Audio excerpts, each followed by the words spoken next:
Welcome to the Dynasty Pulse right here on the Fantasy Sports Advice Network. We have a very special show tonight, as we do every week. We're excited to welcome Jeff Bell to the show. He's the Dynasty lead at Football Guys, one of the most respected voices in the fantasy football industry. He's built a reputation for sharp evaluations, forward-thinking dynasty strategy, and a very deep understanding of player development and long-term value. His work continues to shape how serious dynasty managers build rosters and make decisions year-round. We're going to tap into his expertise tonight, break down the quarterback landscape, rookies, risers, potential busts, and get his perspective on how to stay ahead in your dynasty leagues. So without further ado, let's welcome Jeff Bell to the program. Yay!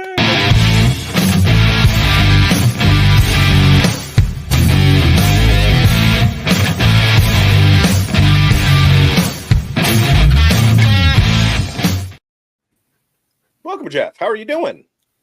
I'll tell you right now, whoever wrote that intro is way too kind. That was a lot. I appreciate that. It's great to be here. Thank you guys for having me on.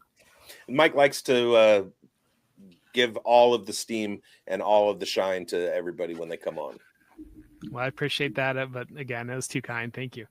Well, why don't you go ahead and tell everybody where they can find your stuff? Advertise yourself. Yeah, absolutely. You can find me on Football Guys. All my written content goes up through Football Guys. We just did the Football Guys rookie guide. We were talking about that a little bit pre-show, and you guys have an awesome guide that's coming out too. So make sure to check that out, everybody. But we do the rookie guide during the draft season. I write mock drafts. I do those types of things. I do multiple podcasts. Right now, it's really just the Dynasty show that I do with my good friend Dave Kluge. And during the season, we hit I do the DFS show. I do Dynasty show, all kinds of different things throughout the season. But all that content is through Football Guys. And then you can find me on all the socials at For Whom J Bell Tolls. We are on 101.5 FM talking West Tennessee. So, how y'all doing? How y'all doing? Yeah. How y'all doing is crazy. Exactly. So we are getting ready to talk quarterbacks, and we're going to get behind the steel curtain here with Jeff. We're digging into everything from the rising stars to the aging veterans to system fits, trade values, long-term outlook. So each co-host will take their turn asking Jeff a focused, thought-provoking question to peel back the layers of what makes quarterback valuable in today's dynasty format. So Jeff will share his insight, and us co-hosts will jump in and give their reactions. So let's get this segment started, Schultze, and let's probe our expert.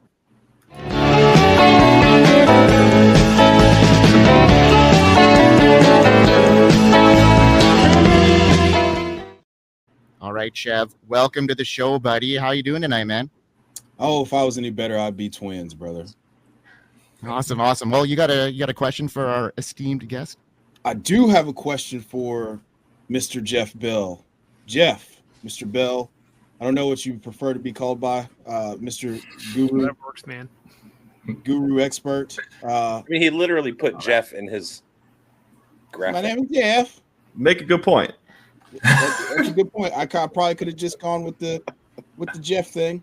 But hey, so after seeing like what the Chargers, Panthers, and Bears did in the draft, with a guy like Justin Herbert, how much does your outlook change for a vet when you see that they've gone out and added weapons to an offense like that? The Chargers had 504 pass attempts as a team in 2024. Like, do you see that number going higher for them in 2025? And then the second part of this question is, with guys who are the number one, like in that number one overall pick strata, does this create more certainty when you see how they've spent, like how the teams have spent capital to acquire weapons to prove whether or not they're the long-term answer? Or would you just kind of wait? Like, would you be more aggressive in buying them, or would you be take a more cautious wait and see approach? I'll hang up and listen. You're good. When I look at quarterback development, I always go back to moving the sticks. I really like them quite a bit. Bucky Brooks always talks about quarterback development, like trucks and trailers, basically, is the way to look at quarterbacks. And you've got, it's pretty rare that a quarterback can be that truck right out of the gate of bring along a poor offense. And whereas like you kind of want them to be a trailer a little bit, have a strong ecosystem around them that can kind of push them and pull them along, similar to like Brock Purdy is a good example of that, being in an absolutely loaded 49ers offense with a forward thinking coach there. And then you have to get to that point where once that quarterback's developed enough, that salary structure is going to flip. You're going to have to pay that guy. And that's when you need him to be that truck. And so what I want to see out of those young quarterbacks is just like what you said, investment on building around them, putting them into that ecosystem that will allow them to succeed. That makes you feel good that those teams have a good idea of what development is necessary. I go back to Justin Fields with the Bears, where that until they got DJ Moore, it kind of just felt like they were tossing him out there with like Darnell Mooney as his number one receiver. Just, good luck if this works, Justin, but you got this thing. And then they kind of almost too late started to put some pieces around him. And I think the Bears, talk about the Bears here, have learned from that experience, and they've been aggressive with Caleb Williams and saying, okay, we're going to go get you Rome Odunze. We're going to get you Luther Burden. We're going to get you Colson Loveland. We're going to allow you to have a chance to succeed, because we saw previously with our last young quarterback, we didn't do that. So you do want to see that. I think that kind of solidifies that. In terms of the Chargers question, I haven't gotten to my projections yet. I'm building my spreadsheet out right now, and I'm going to work through that. But I think that 504 is probably a pretty solid number. I don't know that I would kind of tweak it up or down too much. Obviously, I think we feel better with the talent that they have in their backfield coming into next year with Omarion Hampton and with Najee Harris. Versus J.K. Dobbins had a great year last year. Gus Edwards gave them a little bit in windows. It's a two-headed thing there, where if they can run the ball better, that might say lower pass attempts. But if you can run the ball better, that creates a more explosive, efficient offense that can be like similar level pass attempts and more high value pass attempts. I love that. I mean, they were split pretty evenly. I mean, they ran the ball 463 times. They passed it 504. I just was kind of looking for some confirmation bias on Justin Herbert being such a rare talent that Greg Roman starts to take the training wheels off and not rely so heavily on the run game. But then they spent the first round pick on Omarion Hampton. He also is a tremendous pass catcher. So I just kind of wanted to see what your thought process was, if you would want to be early to the party. There was a significant dip in Justin Herbert's value. I mean, he's going to the second round of startups, whereas he was locked in as a first round pick, early on in his career after breaking the rookie touchdown record and all those things. So I do appreciate the insight there. Yeah, and I'm definitely buying. I was buying last offseason. We saw a major dip last offseason because everybody was convinced they weren't going to allow him to throw the ball. And then he started the year with that injury. That injury took away most of his training camp. He got healthy enough to be able to start at the beginning, but then you look at the way he played, that first month was really cool. And he had a massive change and really all those numbers that you wanted to see. So you've already seen that mindset. They've already allowed Justin Herbert to beat Justin Herbert, which is what you want to see. Yeah. I mean, it's interesting to see that, because I was pretty low on Justin Herbert headed into last season. I wasn't buying the dip because of, Harbaugh coming in, run first. They were going to put all this emphasis on the defense and everything like that. And then he had a really good season, showed consistency, and now they're bringing in all these weapons around him. Spending that first round draft capital on Omarion Hampton says a lot to me. And then also Trey Harris coming in, they're building weapons around him, even bringing in Mike Williams back, a familiar force there. We talked about it on our other show there, Biggs. He's going to have a lot of weapons to work with here. So, who's got a lot of weapons to work with is the Fantasy Sports Advice Network. And it's the website where you can find everything you need in the platform. So Schultze, tell us a little bit more about it here. We are here. FantasySportsAdvice.com, offering the best fantasy sports social media platform. Why join endless Discord communities or the trolls of Reddit? Fantasy Sports Advice is a community designed to help you win with 24/7 support. Go to FantasySportsAdvice.com and become a pro member for unlimited access. Again, go to FantasySportsAdvice.com today. I just wanted to say how proud I am of myself for going through an entire segment talking about the Chargers, and I didn't even once say Tucker Fisk. Greinberg, do you have a question for Jeff? I do. Okay, and this is exciting to me because I'm really high on Baker Mayfield this year, and he's really climbed up my boards this offseason. He's coming off a really strong year. He actually finished as the QB4 last year, and now you add another weapon, and, the Bucs, they showed their cards here. Putting first-round draft capital on a wide receiver that is more of like a luxury to me when they already have Mike Evans, Chris Godwin, Jalen McMillan, plus a solid backfield, Bucky Irving and Rashad White. He's only 30 years old, Baker, still young in the quarterback standards. Football Guys has him as their quarterback 15 in Dynasty right now. Meanwhile, guys like Kyler Murray, Jordan Love, Brock Purdy all have more volatile profiles, in my opinion, and are ranked ahead. What's holding Baker back in the Dynasty ranks despite the weapons, stability, and the proven production? I think the key there is we've seen Baker bottom out. Like if you think about a couple years ago where he was basically, I've got him on waivers in some very deep dynasty leagues because everybody was ready to give up on him. It looked like the NFL had given up on him. It went so poorly in Carolina. And then we did get that random Thursday night miracle with the Rams where he joined the team like 15 minutes before the game started and went out there and played fantastic. But I think that when you've got that in people's minds and that's still fresh enough that people remember that happening, that's where you run into problems on him being above those guys that you kind of talk about or flirting with that top tier, despite what the production says, despite what the opportunity around him says, is that when people have experienced that bottom, it's hard to push him back up there again. That's definitely fair, but I think he has become the poster child for mid-career resurrections. When everybody talks about what Sam Darnold did last year, Baker Mayfield is sure to become a part of the conversation and everything. Is there still some ceiling left for him to discover, or do you feel like he's right there where he's gonna be for the next 5, 6, 7 years? Well, I see behind you, you're a Raiders fan. Yeah. And I don't know to age you or not, but Rich Gannon. So Rich Gannon went from being a journeyman forgotten about to an NFL MVP in like the last chapter of his career. And so I think that's that's another example of a player that really found the right situation. And I think that even goes back to that first question on quarterback situation is so important for these players to be able to be in an opportunity to succeed. And I think you've exactly right, Mike, on your question that Baker is in an amazing opportunity that plays very well to his strengths. He's got so much talent around him that you should absolutely be buying into him on that situation.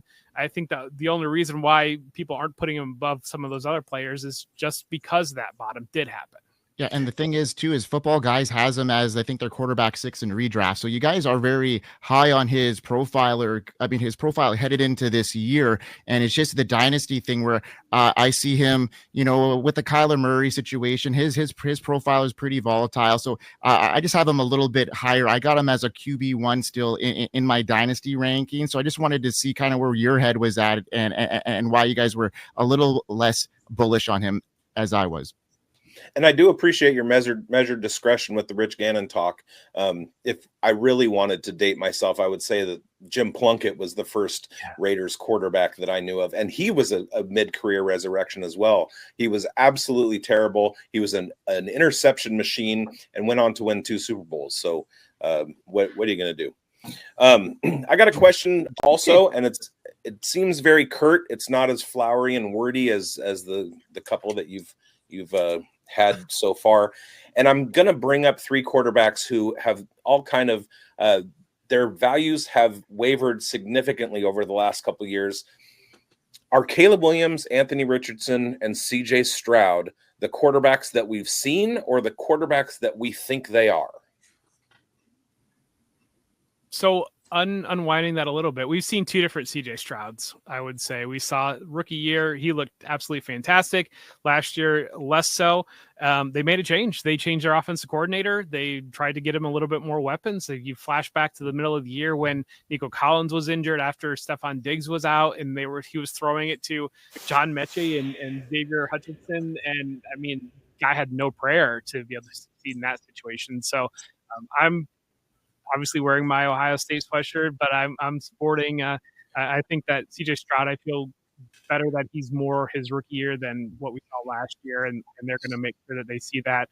I think Caleb Williams is fine. I think that there was a lot of overreaction about how bad his year was, quote unquote, last year, just because of, I think we're dealing with expectations on that. I think everybody expected him to be, as good as Jaden Daniels was, basically. And when that didn't happen, everybody said, well, wait a minute, what's going on here? But, there was coaching situations as well. They made that change very early and off the offensive coordinator, and then stepping in, new coaching staff, and we would feel pretty good that Ben Johnson seems to be about the best possible outcome there for Caleb Williams. So I'm bullish there.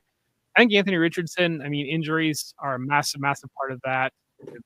That he has struggled to be available. We've seen limited windows where it looks like this guy's putting it all together, and then we've seen other windows where it looks like he can't hit anything at all. And so, that the range of outcomes there is just so wide. And even then, again, when's the availability question going to happen? And I think that that's one thing that until maybe the game slows down for him a little bit, he figures some things out, or breaks through whatever the barriers with injuries. I think it's something that is always going to be an issue that's going to prevent him from seeing and playing as much as he needs to.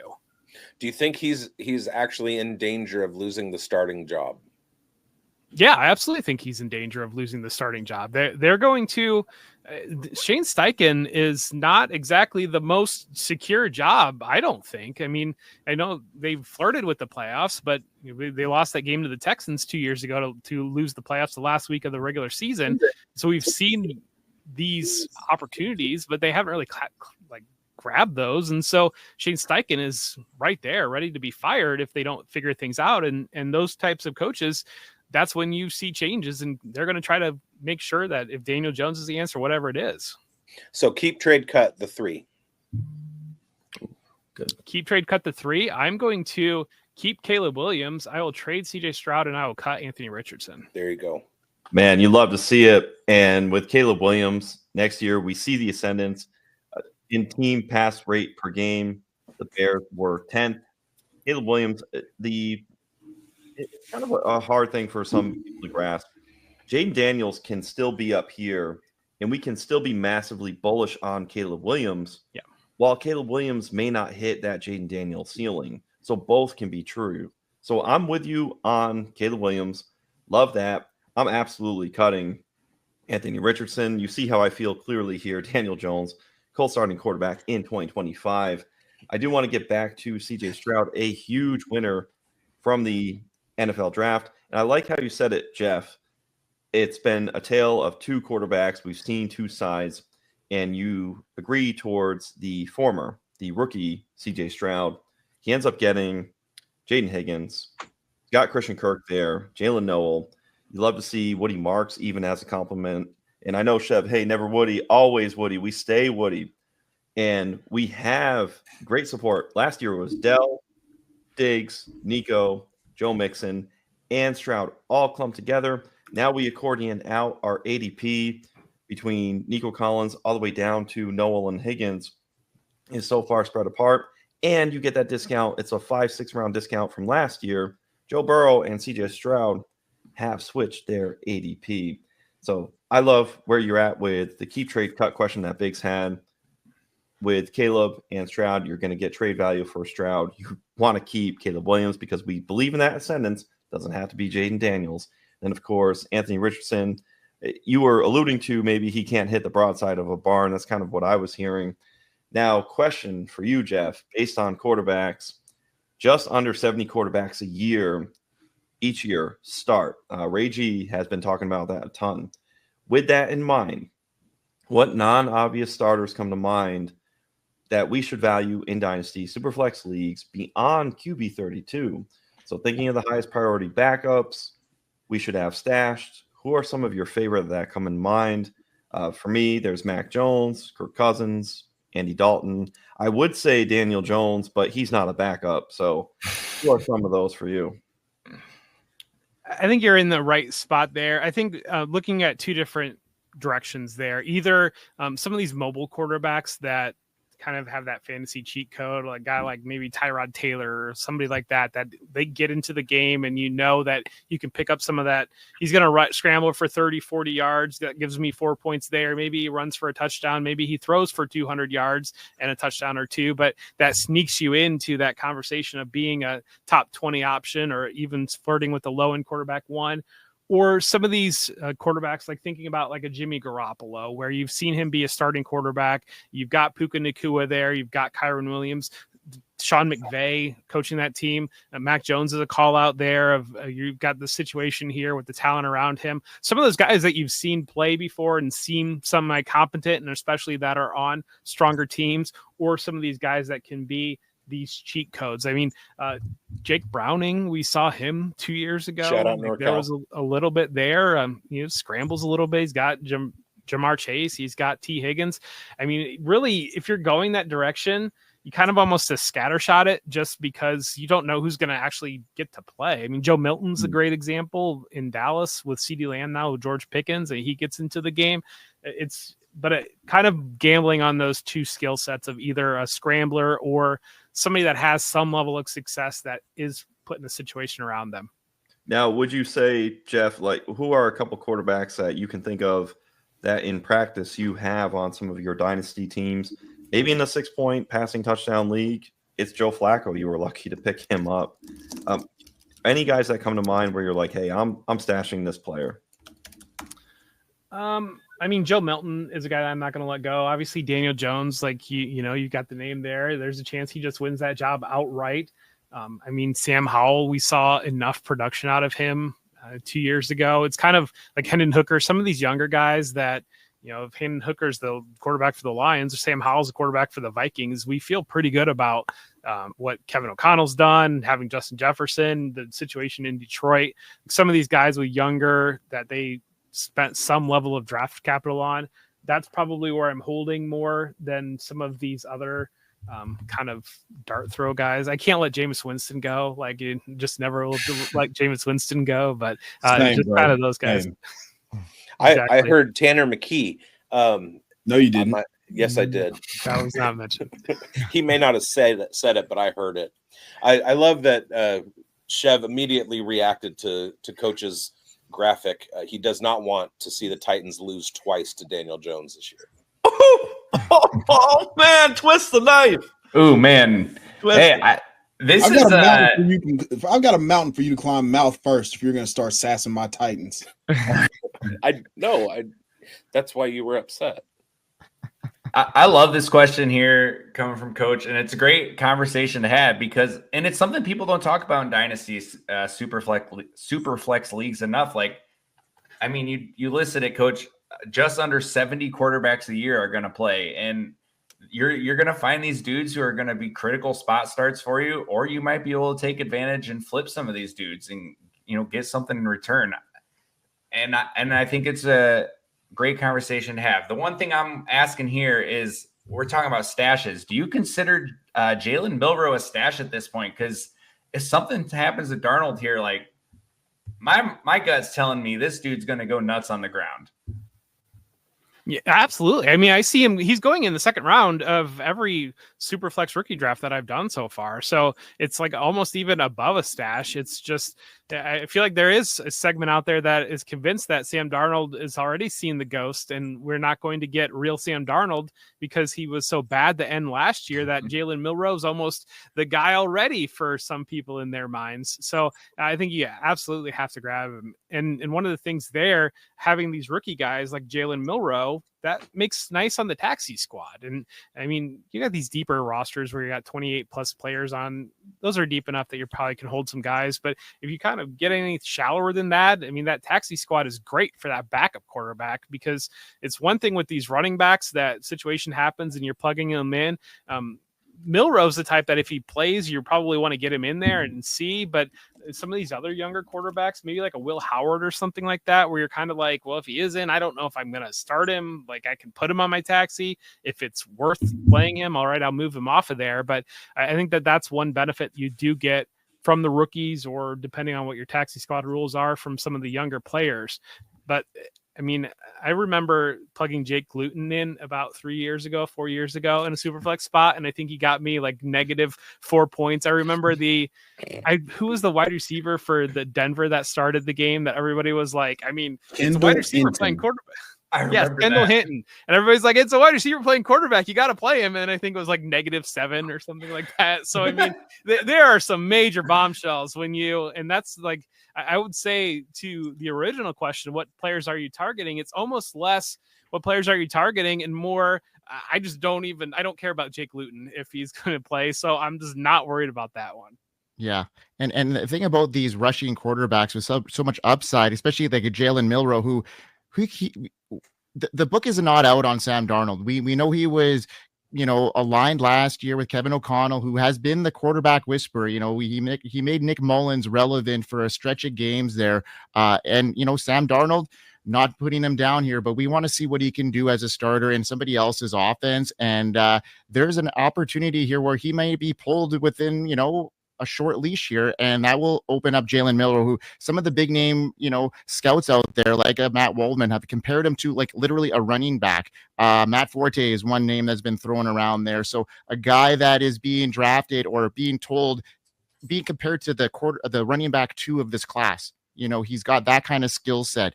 That you can't ignore that, especially in Dynasty, when a guy like that can get into a game and next thing you know, he scores 35 points. And now you got an asset that's probably worth a round 2 pick, if not more at this stage, to a guy that needs them in their lineup. So yeah, I think that's a savvy call. Taking him in round 2, I don't think is a huge gamble at this stage. I think it's a pretty savvy move because of the upside you can get there. Now, Schultze, what do you got for our esteemed guest here? Well, as the resident Jags fan, I'm going to go backwards a little bit to Jake Luton. And in that game against the Pittsburgh Steelers, because I just looked it up, he went 16 for 37, 151 yards, 0 touchdowns, 4 interceptions. Oh, man. So that had to have been a negative fantasy game there, man. Are you sure that wasn't Aiden O'Connell? Ooh, wow. To your own boy. Interesting. But I'm going to talk about Trevor Lawrence because that's my main man. And recently on Twitter, there's been some discourse about him, which is kind of unusual. Nobody really talks about them. But coming into his 5th season here, you look at the career, there's a bunch of reasons why some of the success has not come to fruition here. You got the rookie year with Urban. We don't even need to go there. Lack of outside weapons in general is thrown to Zay Jones, Marvin Jones, like just nothing really there. And then he had to deal with a stagnant Doug Peterson offense that just refused to evolve as the years went by. Now he's finally got a legitimate receiver in Brian Thomas. And then he missed half the season with injury after he finally gets his guy. But with Thomas entering his 2nd season, we've added Travis Hunter, and now we've got a huge offensive system upgrade with Liam Cohen, helped revitalize Baker in Tampa. The running game also under Cohen should take a jump, which is only going to help Trevor, in my opinion. They've invested into revamping the offensive line, potentially 3 new starters. Where are you at on Trevor heading into 2025 in a make it or break it year for the still only 25-year-old? So you're a Jags fan? I want to ask you a question. You're a Jags fan? You think sir. He's been bad? No, absolutely not. Yeah, me neither. I think the whole thing with Trevor Lawrence is the belief when he was coming in, basically anointed as the next Andrew Luck, as the next Peyton Manning, that was carrying that expectation coming into it. And I think that if you watched him at Clemson, he wasn't really that guy. It was, I think you're seeing a lot of what he was at Clemson. He's got better athleticism than people realize, which plays well for fantasy football. He does decent job of taking care of the ball, but he wasn't like Andrew Luck, where it was like you're seeing elite high level processing. What you saw was a pretty athletic big guy that was able to make plays and was able to lean into the talent around him, and now he's starting to get those pieces put around him in Jacksonville.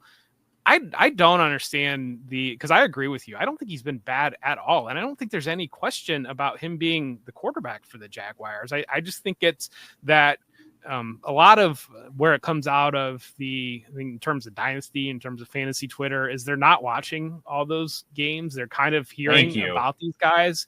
And when you're hearing that Trevor Lawrence is the next Andrew Luck, your expectation is, well, he's going to be Andrew Luck. He's going to be the best quarterback in the NFL. And when he's like the 12th best quarterback in the NFL, everybody's like, well, this guy's terrible. Like, everybody was wrong. This guy's horrible. And it's not that case at all. I think there's situations that you mentioned leading into this question with some of the coaching, with some of the injuries, some of the players around him certainly contributed to some of that. I mean, there's instances of times when he could have played better, but I don't think that I don't have any red flags around Trevor Lawrence. It's a lot of post-hype stuff. It's the Caleb Williams effect. It's the Cam Ward effect. It's the Bryce Young effect. You have a chance going 101 and being outplayed at a certain point. And Dynasty managers tend to pivot a little bit too hard sometimes. Yeah. And we talked about that train and trailers conversation, or truck and trailer, sorry.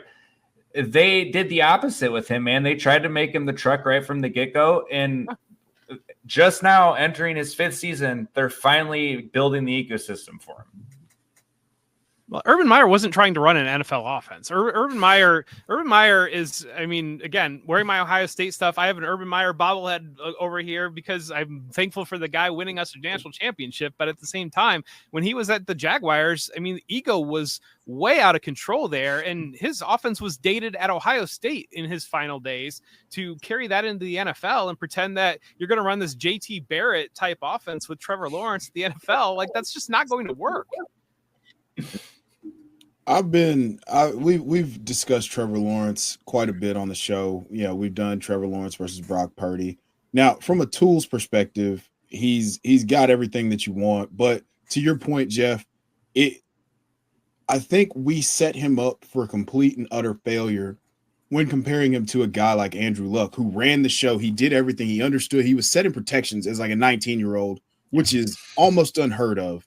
And so I think that now, with them bringing in Travis Hunter, with them spending second-round capital on Brenton Strange, with them still having his roommate from college, Travis Etienne, and then going and getting Basil Tootin, and then Tank Bigsby coming along, I think the ecosystem there is there for him to succeed. And I think the important thing is that you have to give him easy buttons in the offense, like Travis Etienne's RB3 season, they were just dumping off the ball to him and letting him run. I mean, we didn't really get to see what it looks like with him and Brian Thomas, but Brian Thomas, by all accounts, is that guy, and he's going to be that guy for a long time. And then you add another guy that's that guy in Travis Hunter, and they said that he's going to start off playing primarily receiver and then moonlight at cornerback. I don't know how that works, but that's why I don't get paid hundreds of thousands, if not millions of dollars to design all this stuff. All I got to do is talk about it from a fantasy perspective. So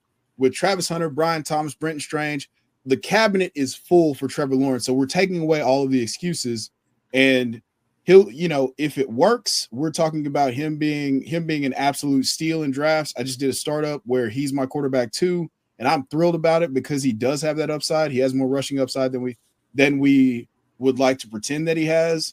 And I think that with Liam Cohen, it's going to end up being wheels up for him. And if it's not, then, they're stuck with him for another few years. And I would be thankful for it because I'm a Titans fan. Dude, the easy button comment is perfect because they've never provided him that other than, like you said, some ETN dump offs. And Liam Cohen is going to bring him all of the easy buttons with legit playmakers. And yeah, I'm excited. I am not. Hey, so now we've got a quarterback who was anointed and didn't quite meet that mark in Trevor Lawrence, but could be having this post-hype breakout. Now let's take it to somebody who is in the GOAT conversation. Patrick Mahomes has earned it all the way up to this point. Mass success. Me personally, though, I have him 12 spots lower than the consensus underdog rankings. I have Patrick Mahomes as QB 18. Some guys I have ahead of him, Jeff, and tell me if you agree where you're at on this. I have to Schultze. Schultze's going to love this. I have Trevor Lawrence ahead of Patrick Mahomes this year. Drake May making that step back. CJ Stroud, after this season, sounds blasphemous. After last season, not so much. Now tie in last season with this draft class. And then I have Justin Fields, because we're going to get that fancy goodness, 4-point passing upside, rushing upside. Bo Nix, his own interdivisional rival. Those are some names. Caleb Williams, Kyler Murray. I'll stop there before I read every other quarterback. Anybody that you disagree with, Jeff, is QB 18 too low, or am I right in reacting and saying it just hasn't been good enough the last few years? So I know you do a lot of underdog, and I do a lot of underdog too. So, I mean, some of that with the quarterback stuff, it kind of depends on your team build, like who, you're stacking them with and pairing them with. But I think that you're largely talking about a tier, correct? Like this is kind of in the same tier. You just have them in the back of that tier. Well, I've got him, like if I had to just go off of preference, I'm putting him much lower. For stack-wise, for team-wise, sure. I'll pair him up with Xavier Worthy. Got no problem with that. Leave my ego at the door. But as far as all those quarterbacks, I prefer them over Patrick Mahomes, right? I mean, that's, but you're not saying like these guys are 3 tiers ahead of Patrick Mahomes. You're saying that they're all roughly similar. I just have Patrick Mahomes. It's ballpark, but I find myself sliding these names above him for 2025. Now, Hall of Fame career, it's completely different, right? What do you got to say? Or sorry, Jeff, keep going. I just think that what we're seeing with Patrick Mahomes, teams have just decided 2-3 years ago that you're just not going to beat us with the 65-yard touchdowns. We just don't care. You're not going to do that. And the Chiefs have leaned into that, and they've built their team defensively. They have stifling defense. Patrick Mahomes doesn't really, he had a little bit more interceptions last year, but he doesn't really make the mistakes to lose games. And they basically are just at that level where we know how our team is built. This has won us multiple Super Bowls. We are going to beat you at the end of the game. We are fine. I've thought of them as like a python, basically, where they are just choking the life out of the team that they're playing against. Instead of like Lamar Jackson, that's more like your Black Mamba, where it's like we're gonna hit you fast, hard. You've got so much poison in your body before you even know what happened. You're just completely done. Whereas the Chiefs, it's just like you're not even going to realize that you're not breathing in by the time that you're not breathing. Like when you're playing the way the Chiefs are going to play you, and they're fine with that, and that has led to lower results for fantasy football. And so I think you're on the right. I don't think you're wrong, and so I think it's because that's the way the Chiefs have just kind of said, we're very, very good at this. If this is how you want to play, we're just going to be better at it than you anyways. And we'll do that. Sure. Play exactly how we want you to play. And that's leads to not being the fantasy quarterback that we came to see out of the early part of his career. Hey, thank you. I'm glad. Hey, we got you on the show. This is amazing. We could just tie it up and wrap it up right there, but I know there's more commentary. Greinberg, sorry, Greinberg. I hope you close your ears because this might have been very tough for the cognitive dissonance and very, very tough to hear. But Chev, what do you got to say on this? I disagree with everything that you just said wholeheartedly, and I would like to tell you why. Okay, so QB 18 in this economy, in 2025. The price of eggs going up. The price of eggs, the price of everything, the price of the Legion of Zoom is at an all-time discount. If I can get Patrick Mahomes at quarterback 18, they go and get one of my favorite receivers in Jalen Royals in the 4th round, which we should have taken him at pick 103, but we took Chim DK. That's not what we're here to talk about, though. We're here to talk about the Legion of Zoom coming back. You saw that touchdown where Patrick Mahomes out through the coverage of both safeties from the Eagles, the exciting whites, for a touchdown in the Super Bowl. Thank you, man. Thank you. Doesn't matter. This is great. Hey, this is awesome. What sold me on Patrick Mahomes in the first place was a 70-yard throw in the air in the Mercedes-Benz Falcon Dome or whatever the hell it's called in the preseason. So they're going back to that. They're going to be able to use Xavier Worthy down the field. They're going to have Rashee Rice. They're going to have Rashev Rice back in the slot, operating opposite of Travis Kelce. They're going to have Brashard Smith taking over the role for Isaiah Pacheco in the backfield because Isaiah Pacheco's leg is dangling by a thread. I mean, we saw him average 3.3 yards per carry. So Brashard Smith's season is on the way. We're going back to the Legion of Zoom, and your disrespect, Jeremiah, will not be tolerated. Well, I think I live in Chiefs country, and I hate the Chiefs more than anything, and I'm buying all the Patrick Mahomes that I can because of the fact that, like, they're about to lose a ton of people on defense. Like, they're up, they're not going to be able to re-sign Leo Chenal. He's going to go command a lot of money and probably underperform. They're going to lose. They lost Minahu, one of their pass rushers. They needed a defensive tackle. Like, they're having to invest in their offensive line. Travis Kelce is just like back in the gym working the hardest he's ever worked too, right? Travis Kelce in between album sessions with Taylor Swift is out there running the old man Tony Gonzalez routes. We're going back to the Legion of Zoom, and I hate that we have to be on opposite sides of this because we usually agree on stuff, but I had to tell you that I think you're wrong here. I feel like this is something that Mike and Chev don't want to hear this, but we're all familiar with a former guest and friend of the show, Derek Brown, aka D-Bro, who tweeted yesterday that Patrick Mahomes over the last 2 years has really struggled as a downfield passer. In fact, his completion percentage over expectation is the 5th lowest in the NFL and the 9th lowest in the NFL, and he had the 8th highest and 6th highest off-target throw rate. Thank you for that. Shout out D-Bro. Well, that's because the guys that are actually downfield for him to throw to are like Justin Watson and Kadarius Toney, because teams are like, no, we're not gonna. No, Xavier Worthy, we know what he can do. He's not gonna do this. And Tyreek Hill's gone. I think there's two different conversations that are really happening here. I think that I think we would all agree that Patrick Mahomes, in terms of talent, quarterback talent, is the top 5 quarterback, if not no quarterback 1 in the league. It's that, especially I know you, Coach, playing underdog. You're just not getting the spike weeks out of Patrick Mahomes. I mean, that's the problem there. That's what you're getting in fantasy football. Yeah, and it's like you're getting the 265 with 2 touchdowns or occasionally 3 touchdowns, but it's like you're not getting these massive explosion weeks. And so when you're kind of some of these other quarterbacks that you're talking about, who's more likely? I mean, ideally, you would think Patrick Mahomes is more likely to throw for 5 touchdowns than Bo Nix would be. But really, when you break it down, maybe Bo Nix might be more likely to have a 5-touchdown game than Patrick Mahomes, just because of the way that the teams have structured, the way the league is playing Patrick Mahomes, all those different factors. Hey, Bo Nix, higher on the list.